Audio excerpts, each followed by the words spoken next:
इस समय पश्चिमी एशिया की हालत चिंताजनक है। भारत के सामने भी इस युद्ध ने अप्रत्याशित चुनौतियां खड़ी कर दी हैं। लगभग 1 करोड़ भारतीय खाड़ी देशों में रहते हैं। भारत में बड़ी मात्रा में कच्चा तेल, गैस और फर्टिलाइजर जैसी अनेक जरूरी चीजें हॉर्मुज स्ट्रेट के रास्ते से आती हैं। संसद का माहौल गंभीर था। पश्चिम एशिया में बढ़ते तनाव पर जब प्रधानमंत्री ने अपनी बातें रखी तो शब्द कम पड़ने लगे थे, लेकिन संकेत बहुत गहरे थे। उन्होंने कहा कि भारत शांति चाहता है, लेकिन सवाल यह है कि क्या सिर्फ शांति की अपील कर देने से युद्ध रुक सकते हैं? क्या पश्चिम एशिया की आग अब भारत की दहलीज तक पहुंचने वाली है? क्या संसद में प्रधानमंत्री का बयान सिर्फ एक औपचारिक कूटनीतिक प्रतिक्रिया थी या फिर एक छुपा हुआ संकेत? क्या है पश्चिम एशिया की हालात और इस पर प्रधानमंत्री ने क्या कहा? इस समय पश्चिमी एशिया की हालत चिंताजनक है। बीते 2-3 हफ्तों में जयशंकर जी ने और हरदीप पुरी जी ने इस विषय पर सदन को जरूरी जानकारी दी है। अब इस संकट को 3 सप्ताह से ज्यादा हो रहा है। इसका पूरे विश्व की अर्थव्यवस्था पर, लोगों के जीवन पर बहुत ही विपरीत असर हो रहा है। भारत के सामने भी इस युद्ध ने अप्रत्याशित चुनौतियां खड़ी कर दी हैं। ये चुनौतियां आर्थिक भी हैं, नेशनल सिक्योरिटी से जुड़ी भी हैं और मानवीय भी हैं। युद्धरत और युद्ध से प्रभावित देशों के साथ भारत के व्यापक व्यापारिक रिश्ते हैं। जिस क्षेत्र में युद्ध हो रहा है वो दुनिया के दूसरे देशों के साथ हमारे व्यापार का भी एक महत्वपूर्ण रास्ता है। विशेष रूप से कच्चे तेल और गैस की हमारी जरूरतों का एक बड़ा हिस्सा यही क्षेत्र पूरा करता है। लगभग 1 करोड़ भारतीय खाड़ी देशों में रहते हैं और वहां काम करते हैं। वहां समंदर में जो कमर्शियल शिप चलते हैं उनमें भारतीय क्रू मेंबर्स की संख्या भी बहुत अधिक है। जब से ये युद्ध शुरू हुआ है तब से ही प्रभावित देशों में हर भारतीय को जरूरी मदद दी जा रही है। मैंने खुद पश्चिम एशिया के ज्यादातर देशों के राष्ट्राध्यक्षों के साथ 2 राउंड फोन पर बात की है। सभी ने भारतीयों की सुरक्षा का पूरा आश्वासन दिया है। संकट की स्थिति में देश विदेश में भारतीयों की सुरक्षा हमारी बहुत बड़ी प्राथमिकता रही है। युद्ध शुरू होने के बाद से लेकर अब तक 3,75,000 से अधिक भारतीय सुरक्षित भारत लौट चुके हैं। सरकार संवेदनशील भी है, सतर्क भी है और हर सहायता के लिए तत्पर भी है। भारत में बड़ी मात्रा में कच्चा तेल, गैस और फर्टिलाइजर जैसी अनेक जरूरी चीजें हॉर्मुज स्ट्रेट के रास्ते से आती हैं। युद्ध के बाद से ही हॉर्मुज स्ट्रेट में जहाजों का आना जाना बहुत चुनौतीपूर्ण हो गया है। बावजूद इसके हमारी सरकार का ये प्रयास रहा है कि पेट्रोल, डीजल और गैस की सप्लाई बहुत ज्यादा प्रभावित न हो। देश के सामान्य परिवारों को परेशानी भी कम से कम हो, इस पर हमारा फोकस रहा है। हम सभी जानते हैं देश अपनी जरूरत की 60% एलपीजी आयात करता है।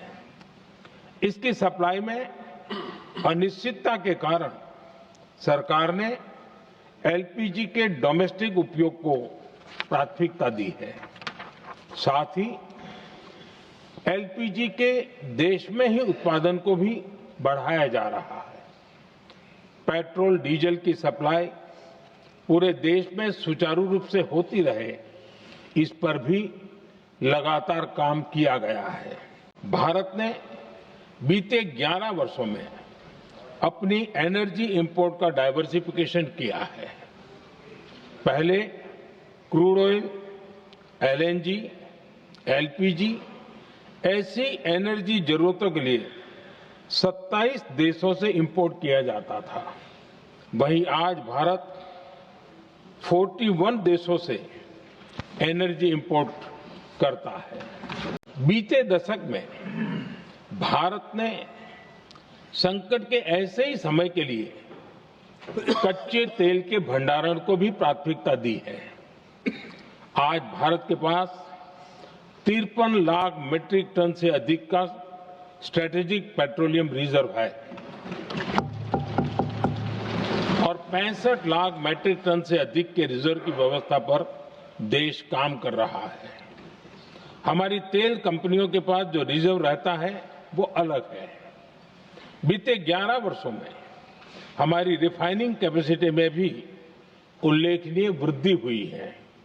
अध्यक्ष जी, सरकार अलग अलग देशों के सप्लायर्स के साथ भी लगातार संपर्क में है। प्रयास ये है कि जहां से संभव हो वहां से तेल और गैस की सप्लाई होती रहे। भारत सरकार गल्फ और आसपास के शिपिंग रूट्स पर निरंतर नजर बनाए हुए है। हमारा प्रयास है कि तेल हो, गैस हो, फर्टिलाइजर हो, ऐसे हर जरूरी सामान से जुड़े जहाज भारत तक सुरक्षित पहुंचे। हम अपने सभी वैश्विक सहयोगियों के साथ निरंतर संवाद कर रहे हैं ताकि हमारे मैरीटाइम कॉरिडोर सुरक्षित रहे। ऐसे प्रयासों के कारण बीते दिनों हॉर्मुज स्ट्रेट में फंसे हमारे कई जहाज भारत आए भी हैं। अध्यक्ष जी, संकट के इस समय में देश की एक और तैयारी भी बहुत काम आ रही है।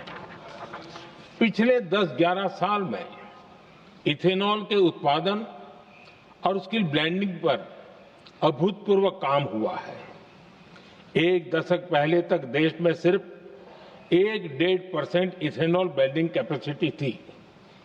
आज हम पेट्रोल में 20% इथेनॉल ब्लेंडिंग के करीब पहुंच रहे हैं। इसके कारण प्रति वर्ष करीब 4.5 करोड़ बैरल कम ऑयल इंपोर्ट करना पड़ रहा है।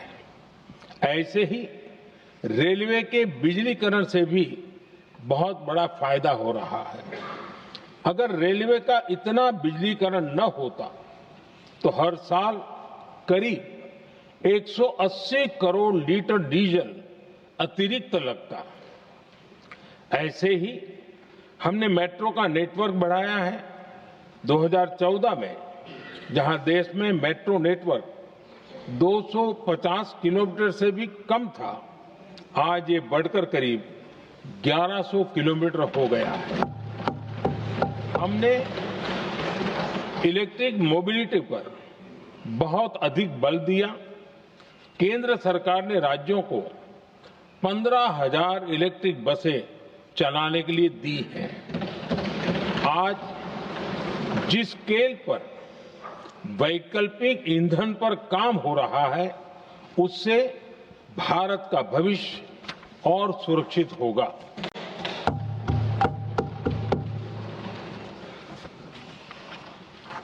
आदरणीय अध्यक्ष जी, हम जानते हैं कि एनर्जी आज इकोनॉमी की रीढ़ है और ग्लोबल एनर्जी नीड्स को पूरा करने वाला एक बड़ा सोर्स वेस्ट एशिया है। स्वाभाविक है कि दुनिया भर की अर्थव्यवस्था वर्तमान संकट से प्रभावित हो रही है और भारत पर इसका कम से कम दुष्प्रभाव हो, इसके लिए निरंतर प्रयास किए जा रहे हैं। एक बड़ा सवाल ये है कि युद्ध का खेती पर क्या प्रभाव होगा। देश के किसानों ने हमारे अन्न के भंडार भर रखे हैं, इसलिए भारत के पास पर्याप्त खाद्यान्न है। हमारा ये भी प्रयास है कि खरीफ सीजन की ठीक से बुआई हो सके। सरकार ने बीते सालों में आपात स्थिति से निपटने के लिए खाद की पर्याप्त व्यवस्था भी की है। अतीत में भी हमारी सरकार ने दुनिया के संकटों का बोझ किसानों पर नहीं पड़ने दिया था। दुनिया के बाजार में यूरिया की एक बोरी 3,000 रुपये तक पहुंच गई, लेकिन भारत के किसानों को वही बोरी 300 रुपये से भी कम कीमत पर उपलब्ध कराई गई। पिछले एक दशक में देश में 6 यूरिया प्लांट शुरू किए गए हैं। इससे सालाना 76 लाख मैट्रिक टन से अधिक की यूरिया प्रोडक्शन कैपेसिटी जुड़ी है। इस दौरान डीएपी और एनपीकेएस जैसी खाद का घरेलू उत्पादन भी करीब 50 लाख मैट्रिक टन बढ़ाया गया है। इतना ही नहीं, तेल और गैस की तरह खाद के आयात को भी डाइवर्सिफाई किया गया है। ऐसे ही डीएपी और एनपीके के आयात के लिए भी हमने अपने विकल्पों को विस्तार किया है। मैं सदन के माध्यम से देश के किसानों को विश्वास दिलाता हूं कि सरकार किसानों की हर संभव मदद करती रहेगी।